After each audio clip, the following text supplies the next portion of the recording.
De fato, eu sou das antigas, né? Eu sou do tempo ainda que a Júlio de Castilhos era o corredor natural dos ônibus, né? Inclusive lá do Expresso Caxiense ainda, né?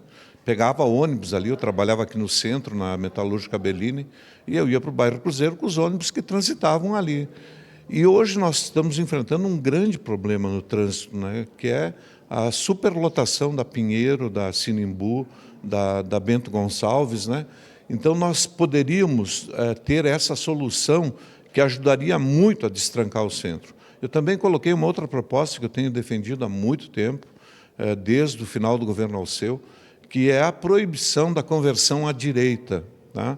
É uma medida que o Executivo tem que tomar, ela está prevista no Plano Diretor de Mobilidade, então tem que ter coragem, né? E nós poderíamos começar, pelo menos, proibindo a conversão à direita das 17 horas às 19 horas, que é o grande problema dos engarrafamentos hoje no centro da cidade, não só no centro da cidade, mas também, inclusive, nos bairros, né? Eu sou lá do bairro Cruzeiro, hoje a Bortoluzene, a Luiz Miquelão está toda engarrafada, né?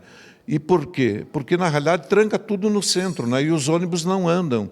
Na experiência do governo Alceu, nós tínhamos um ônibus a cada 5 minutos no centro, né?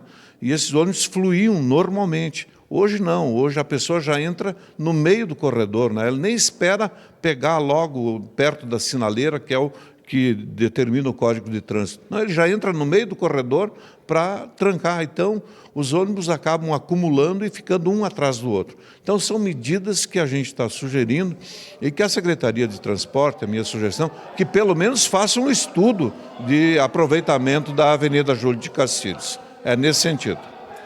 Muito obrigada pelos esclarecimentos, vereador. Um bom dia para o senhor. Eu que agradeço, um bom dia a todos.